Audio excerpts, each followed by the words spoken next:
A 4-year-old boy vanishes from a remote Australian outback property. 3 hours pass before police are called. The father doesn't find out until officers knock on his door the next morning. And now, 3.5 months later, police have quietly returned to re-interview the family, not during business hours, but on New Year's Day when no one's watching. Welcome to Behind the Crime Scene. I'm your host, and today we're tearing apart the official story of what happened to Gus Lamont. Because when you actually look at the evidence, or rather the complete absence of it, nothing about this disappearance makes sense. If you've been following this channel, you know we don't just regurgitate headlines. We examine the details that don't add up, the timelines that seem off, and the questions that authorities may not be asking loudly enough. And in the case of Gus Lamont, there are far more questions than answers. Let me set the scene. On September 27th of last year, 4-year-old Gus Lamont vanished from Oak Park Station, a sheep station in South Australia's mid-north, approximately 43 kilometres south of Yunta. According to the official narrative, Gus was playing outside the homestead when he simply wandered off. He hasn't been seen since. But here's what makes this case extraordinary. Despite extensive ground searches, aerial surveillance, and searches of mine shafts spanning more than 3.5 months, investigators haven't found a single piece of physical evidence, no clothing, no footprints, no trace whatsoever, to support the theory that this child walked away. If you haven't subscribed to Behind the Crime Scene yet, now would be the perfect time. This is exactly the kind of case we specialize in, where the official story doesn't quite hold water, and where someone needs to ask the uncomfortable questions. Hit that subscribe button, and if you appreciate this kind of deep dive analysis, consider hitting the thanks button as well. Your support keeps us digging into cases like this one. Let's talk about what happened over the New Year period, because the timing here is absolutely fascinating from an investigative standpoint. According to reports from news.com.au, South Australian police discreetly returned to Oak Park Station, not the wider property, but specifically to the house, to speak with Gus's former guardians around New Year's Day. The police confirmed they took new statements from the family and went through those several statements locations with them, after describing analysis this as part of the aerial mapping normal from previous investigational searches. process. Some shafts were relatively There's been shallow, a very but deliberate others were up to information 20 blackout metres around this deep, development. where specialised For weeks equipment leading up to Christmas, was there was required to regular news complete the coverage of the searches. search for Gus. There was hope Then of a suddenly, discovery radio today, with silence. police leaving And no only a week stone after police unturned in conducted the these search, interviews did we find out they exploring had even if occurred. little Gus had fallen The down timing one of the raises shafts. eyebrows But for the family, several it was reasons. another heartbreaking First, day with New Year's no Day is a evidence time of the when most 4-year-old people, found. including Star journalists, Group are and Task preoccupied Force with Horizon holidays and officers family. were It's one of also the on foot quietest today, news periods combing of the over year. more If you wanted to unsearched conduct areas, sensitive interviews again, without media failing to scrutiny, locate any without public trace attention, of Gus. without people asking too many questions, you'd be hard-pressed to find a better time than the holiday period between Christmas and New Year's. Second, the police themselves seem reluctant to acknowledge what this really represents. They're framing it as routine, as normal procedure, as nothing to see here. But let me ask you this.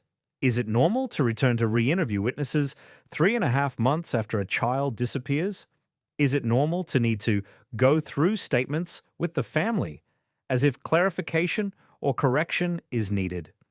In my experience covering criminal investigations, when police return months later to retake statements, it's typically for one of several reasons. Either the initial statements were insufficient or incomplete, or inconsistencies have emerged that need to be addressed, or new evidence has contradicted what was originally stated, or, in the worst-case scenario, investigators have come to doubt the veracity of what they were initially told. The police can call this normal investigational process all they want, but the fact remains, something about those initial statements didn't add up. Something required them to go back during one of the most sacred family times of the year and say, "We need to talk again."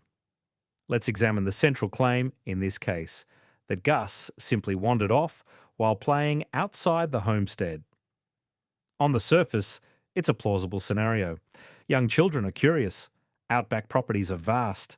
A 4-year-old could theoretically walk away and become disoriented. But when you start pulling at the threads of this narrative, the whole thing begins to unravel. First and foremost, where is the evidence that Gus wandered off? We're now more than 3.5 months into this investigation. There have been extensive ground searches, aerial searches, searches of mine shafts, searches involving multiple agencies and volunteer groups.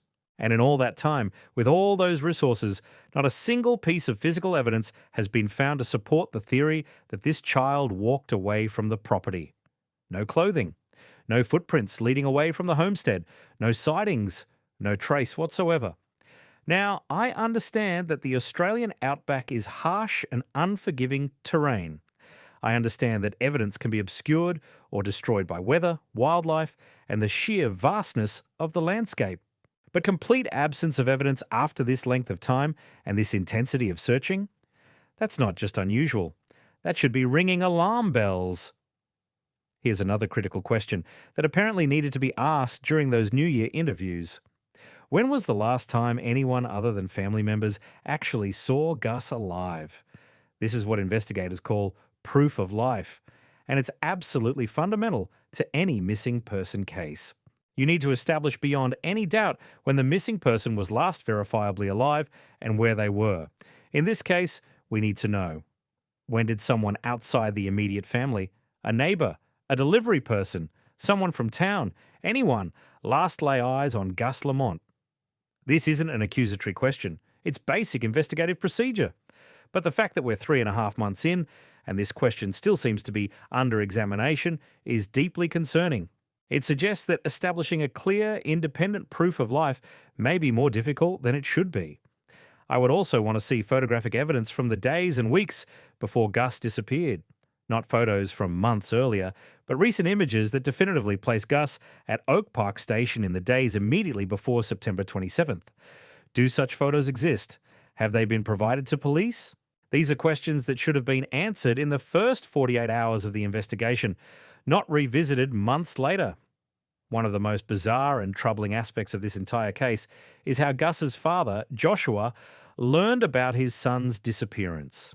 Let me say that again for emphasis. Joshua Lamont did not find out his 4-year-old son was missing from his family. He found out when police knocked on his door early the next morning. Think about that. Your child goes missing. Hours pass. The family begins searching. The decision is made to contact authorities. Police arrive and begin their investigation. And at no point during this entire sequence of events does anyone think to call the child's father. This isn't just unusual. This is a massive red flag that demands explanation. Joshua was living at a farmhouse in Barley North, approximately a 2-hour drive from Oak Park Station. That's not across the country. That's not unreachable. That's a 2-hour drive down the road. There is no reason, none, why Joshua shouldn't have been contacted immediately when his son went missing. So what possible explanations are there for this omission? Was there conflict between Joshua several and the family locations members after at Oak Park analysis of Station? aerial Was mapping there a from custody previous issue? searches. Were there legal Some restrictions shafts on were contact? relatively shallow, Or is there a but others darker were up to reason why the 20 family metres didn't deep, want Joshua where showing up specialised at the equipment property that night? was required These to are complete questions the that searches. absolutely There should was have been hope of a addressed in discovery those today, Newsday with police interviews. leaving no The stone police need to unturned in understand the the search, family dynamics at play exploring here, if little because they're Gus had clearly not fallen normal. down one of the Functional shafts. families But in for the crisis family, call each it was other. another They rally heartbreaking together. day with no They don't evidence of deliberately the exclude a 4-year-old parent from found. knowing their child Star is in Group danger. and Task Force I also want to Horizon know what the officers long-term were plans also on were for foot today, Gus. combing over Was he more going to join his father unsearched in Barley areas, North? again Were failing to Jessica, locate that's any Gus's trace mother, of Gus. and Ronnie, Gus's 1-year-old brother, planning to join Joshua as well? And if such a reunion was in the works, how did Shannon and Josie, the grandparents at Oak Park Station, feel about potentially losing their grandchildren? These might seem like tangential questions, but they go directly to motive and opportunity. Family disputes over custody or living arrangements have, tragically, been at the heart of many cases involving missing children. Understanding whether such tensions existed is absolutely critical to understanding what may have happened to Gus. Here's another detail that should make any reasonable person question the initial investigation: the mine shafts. On November 24th, nearly 2 months after Gus disappeared, police conducted searches of mine shafts on and around the Oak Park Station property. One of these shafts was just 5.5 kilometres from the homestead. That's barely 3 miles. It's the kind of distance a child could theoretically cover if he wandered in a relatively straight line, though obviously a 4-year-old would be unlikely to make it that far without being found or leaving traces along the way. But here's my question. Why did it take until late November to search these shafts? Why weren't they identified and cleared in the first days of the search? The existence and location of mine shafts on a property isn't exactly secret information to the people who live there. These are significant safety hazards, especially on a property where children are present. Any responsible property owner should know exactly where these hazards are located. So when police arrived on September 27th and began organising search efforts, why wasn't the immediate response from the family, "We need to check the mine shafts right away. Here are their locations"?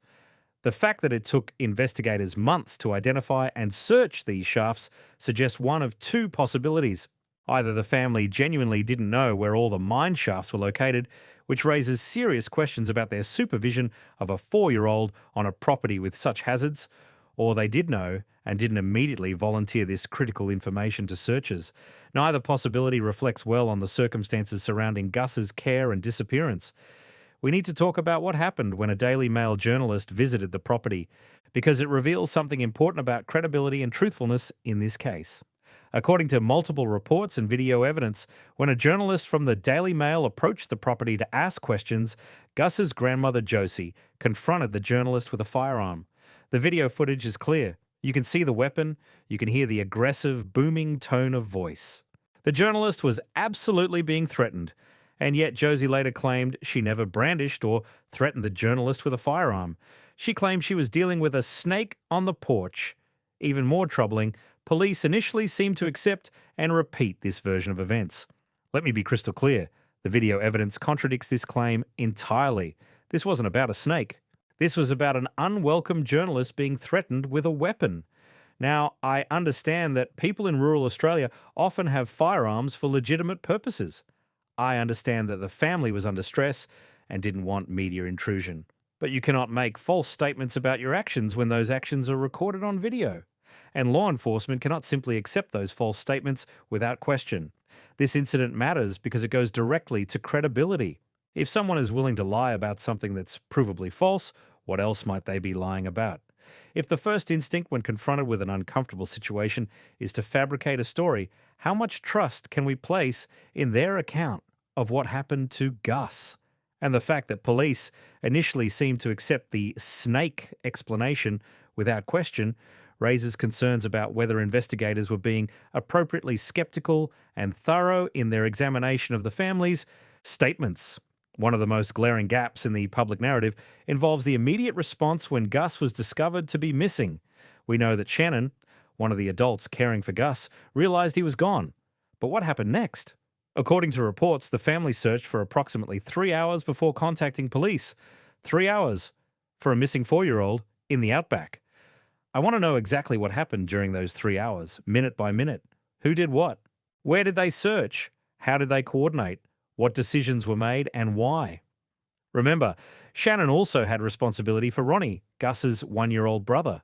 So while searching for Gus, she needed to ensure Ronnie's safety as well. This presents logistical challenges that need to be understood. Did she take Ronnie with her while searching? Did she leave him with someone else? How did this affect the search efforts? When Shannon realized Gus was missing, who did she alert first? How long did it take for her to contact Josie and Jessica? When they came together, what was the plan? Did they split up to search different areas? Did they stay together? Did they search on foot? Or did they use vehicles? And here's the critical question.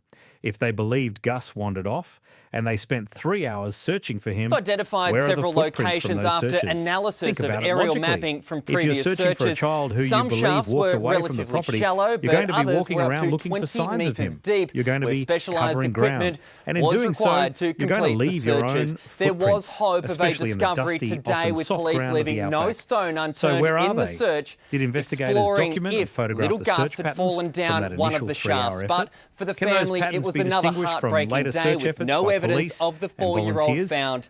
These Star details Group matter and Task enormously Force because they can Horizon tell us officers whether the were family's also on account of their foot search today, efforts combing over matches the more physical evidence. unsearched areas, Throughout this again entire ordeal, failing to one locate person any has maintained trace a of remarkably Gus. low profile. Jessica, Gus's mother. We know she was at Oak Park Station when Gus disappeared. We know she participated in the initial search, but beyond that, we know very little about her perspective, her account of events, or even her current whereabouts. What does Jessica think happened to her son? Has she given media interviews that I'm not aware of? Has she made public appeals for information? Has she been actively involved in the ongoing search efforts? And perhaps most significantly, where is she now? Joshua, Gus's father, has reportedly moved to more comfortable accommodations in Adelaide. This makes sense. The media attention, the stress, the ongoing investigation would make staying at a remote farmhouse difficult. But is Jessica with him? If not, why not? When a child goes missing, you typically see parents come together, regardless of their relationship status. Shared trauma often overrides past conflicts. The fact that we haven't seen Jessica and Joshua publicly united in searching for their son and appealing for information is unusual, to say the least. Is there a reason they're not together? Is there conflict between them about what happened? Are there legal reasons they're being kept separate? Or is Jessica still at Oak Park Station with her other son, Ronnie, and her family? These questions aren't idle curiosity. Understanding Jessica's role, her perspective, and her current situation is crucial to understanding the complete picture of what happened on September 27th and the days leading up to it. So where does this leave us with the Gus Lamont case? We have a 4-year-old boy who allegedly wandered off from a remote property more than 3.5 months ago. Despite extensive searches, no physical evidence has been found to support this theory. The family's account has apparently required re-examination months after the fact. Critical information about hazards on the property wasn't provided to searchers until weeks after the disappearance. The child's father wasn't notified by family members when his son went missing. And there are documented instances of family members making provably false statements about their actions. Let me be clear, I'm not accusing anyone of anything specific. But I am saying that the official narrative that Gus simply wandered off is not supported by the evidence we've seen so far. Or rather, by the evidence we haven't seen. The police say they're exploring all avenues. I sincerely hope that's true. Because there are serious questions that need answers. What was the timeline of Gus's last known movements on September 27th? Who was supervising him and when? What exactly happened during those 3 hours of searching before police were called? Why wasn't Joshua contacted? What were the family dynamics and future custody plans? When was Gus last seen by someone outside the family? What are the digital records, phone calls, text messages, internet searches from that day reveal? The fact that police felt it necessary to return 3.5 months later to re-interview the family suggests they don't have satisfactory answers to at least some of these questions. The fact that this re-interview was conducted quietly during the holiday period suggests sensitivity around what they were investigating. I want to be wrong about my concerns here. I genuinely do. I want Gus to be found safe. I want there to be an innocent explanation for all the inconsistencies and gaps in the story. But wanting something doesn't make it true, and hoping for the best doesn't mean we should stop asking hard questions. Somewhere out there, a 4-year-old boy named Gus Lamont is missing. His family spent Christmas without him. We're now into a new year, and the mystery of what happened to him remains unsolved. He deserves better than a narrative that doesn't hold up to scrutiny. He deserves investigators who are willing to ask uncomfortable questions and follow the evidence wherever it leads. To the authorities working this case, please don't let the remote location, the family's cooperation narrative, or the passage of time slow down this investigation. Treat this with the urgency and skepticism it deserves. To anyone with information about Gus Lamont or what happened at Oak Park Station on September 27th, please come forward. Someone out there knows something. Someone out there has a piece of this puzzle. A little boy's life may depend on you speaking up. That's all for today's episode of Behind the Crime Scene. If you found this analysis valuable, please subscribe to the channel and share this video. The more people asking questions about Gus's disappearance, the harder it becomes to ignore those questions. Drop your thoughts in the comments below. What questions do you think investigators should be asking? What details stand out to you as most concerning? Let's keep this conversation going. Until next time, stay curious, stay skeptical, and never stop asking questions. Thanks for watching.